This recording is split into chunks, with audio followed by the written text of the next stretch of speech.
Captain Ibrahim Traoré, a symbol of humble leadership and hope.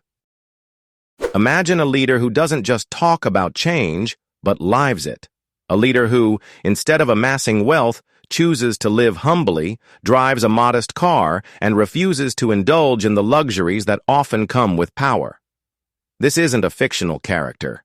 It's Captain Ibrahim Traoré, the 36-year-old leader of Burkina Faso, who has become a symbol of hope and a stark contrast to the corruption that plagues many African nations. His story isn't just about one man. It's a wake-up call for an entire continent. At a time when many African leaders are criticized for their extravagant lifestyles, Traoré stands out. He lives on a soldier's salary estimated to be less than $1,000 a month. No sprawling mansions, no private jets, no secret offshore accounts. Instead, he's often seen driving a simple Toyota pickup or a military truck, blending in with the people he serves. This isn't just a personal choice. It's a powerful statement against the greed that has held Africa back for decades. Traoré's rise to power came in September 2022, following a coup that ousted the previous government. Since then, he has embarked on a mission to transform Burkina Faso, focusing on self-reliance, sovereignty, and the well-being of its people. His approach is a direct challenge to the status quo, where many leaders prioritize personal gain over national development. While others siphon billions meant for hospitals, schools, and infrastructure, Traoré is investing in his country's future. One of his most notable initiatives is in agriculture, a sector that employs over 80% of Burkina Faso's population. Under his leadership, the country has seen record cereal production reaching nearly 6 million tons in 2024. This isn't just about food security. It's about breaking free from dependency on foreign aid and creating a sustainable future. Traoré's government recently acquired $20 million worth of agricultural equipment paid for with the country's own funds, not borrowed money. This move is a stark contrast to leaders who mortgage their nation's futures for personal gain. But Traoré's vision goes beyond agriculture. Burkina Faso is rich in gold, yet for years, foreign companies have dominated its extraction, leaving little benefit for the Burkinabe people. Traoré has taken steps to reclaim control, opening a state-owned gold refinery and renegotiating exploitative contracts. This isn't just about economics, it's about dignity and asserting that Africa's resources belong to Africans. In healthcare, Traoré is working to end Burkina Faso's reliance on imported medicines. His government is building an integrated pharmaceutical facility to produce drugs domestically, with the goal of supplying not just Burkina Faso, but other African nations as well.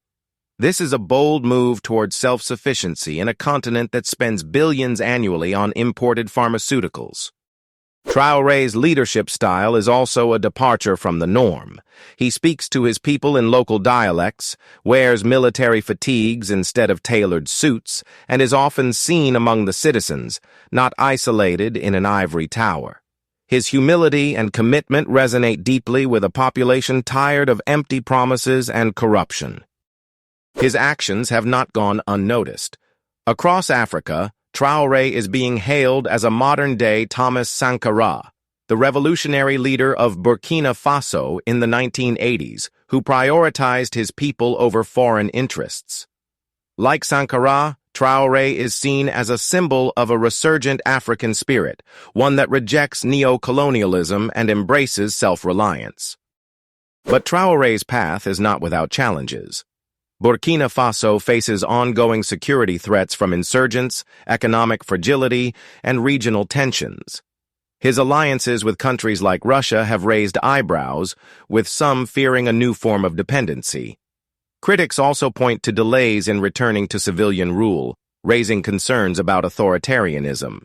Yet, despite these challenges, Traoré's vision remains clear: an Africa that stands tall, free from corruption and foreign domination. The impact of Traoré's leadership extends beyond Burkina Faso. His example is a mirror held up to other African leaders, exposing their greed and lack of accountability. It's a reminder that leadership doesn't have to mean luxury and excess. It can mean service, humility, and a commitment to the people. As Africans, we must ask ourselves, if a young captain in one of the continent's smallest nations can lead with such integrity, what excuse do the oil-rich giants have? What alibi can the diamond-studded despots offer? Traoré's story is a call to action, a demand for leaders who prioritize their people over personal gain. Captain Ibrahim Traoré is more than just a leader. He's a symbol of what Africa could be. His low net worth, modest lifestyle, and bold initiatives are a rebuke to the corruption that has plagued the continent for too long. He reminds us that true leadership is about service, not self-enrichment. As we look to the future, let us demand leaders who embody these values, leaders who will build a continent where wealth serves the people, not the powerful. The time for change is now, and Traoré's Burkina Faso is leading the way. Will the rest of Africa follow? The broader context: Africa's struggle with corruption. To fully appreciate the significance of Traoré's leadership, it's essential to understand the broader context of corruption in Africa. The African Union estimates that the continent loses over $148 billion annually to corruption. This staggering figure represents funds that could have been used to build infrastructure, educate the youth, and provide health care to millions. Instead, this money often ends up in the pockets of a few elites or in foreign bank accounts. In Nigeria, for example, oil wealth has been looted by successive regimes, leaving citizens without basic amenities like electricity. In South Africa, state capture scandals have eroded trust in public institutions. In Kenya, public funds vanish into ghost projects while the cost of living soars. These are not isolated incidents, but symptoms of a systemic issue that has plagued the continent for decades. Corruption ensures that hospitals lack medicine, children study under trees instead of in classrooms, and roads crumble while leaders parade in luxury SUVs. It's why foreign powers still dictate economic policies through institutions like the IMF and World Bank, offering loans with strings attached. Strings that strangle sovereignty and perpetuate dependency. The youth's role in Africa's future. One of the most striking aspects of Traoré's leadership is his connection to Africa's youth. At 36, he represents a generation tired of waiting for change. Africa's median age is 19, yet its leaders are often decades older, clinging to power as if it's their birthright. The youth are restless, marching in Senegal, protesting in Kenya, and cheering in Ghana. They are demanding leaders who will harness their energy, not suppress it. Traoré's rise is a testament to the power of this generation. His bold initiatives in agriculture, mining, and healthcare resonate with young Africans who are eager to see their continent rise. His rejection of Western aid and focus on local solutions are particularly inspiring, offering a blueprint for self-reliance that many are eager to follow. The road ahead: challenges and opportunities. While Traoré's leadership offers hope, the road ahead is fraught with challenges. Burkina Faso remains in battle with insurgents who control vast swathes of territory. His alliances with Russia have sparked debates about the risks of new dependencies.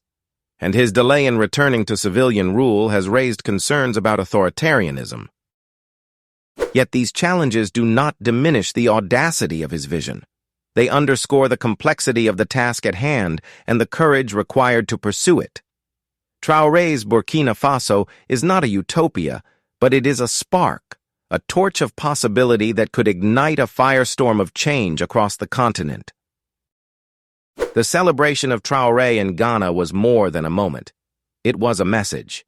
From the Sahel to the coast, Africans are yearning for leaders who fight for them, not against them. Corruption has bled the continent dry, but revolution, principled, people-centered revolution, can heal it. Captain Ibrahim Traoré is not the only answer, but he is proof that answers exist It's time for Africa's leaders to stop stealing and start building. The people are ready. Are you? Captain Ibrahim Traoré's story is a powerful reminder that leadership is not about titles or wealth. It's about service and sacrifice. His humble lifestyle, bold initiatives, and unwavering commitment to his people offer a glimpse of what Africa could be. A continent unshackled from corruption, bold in its pursuit of progress, and united in its vision for the future. As we reflect on his journey, let us not just admire his courage, but demand it from all our leaders. Let us not just celebrate his achievements, but strive to replicate them in our own nations. The time for change is now, and the power to make it happen lies in our hands. Together, we can build an Africa that stands tall, unbowed, and unstoppable. The lion of Ouagadougou has roared. Will we roar with him?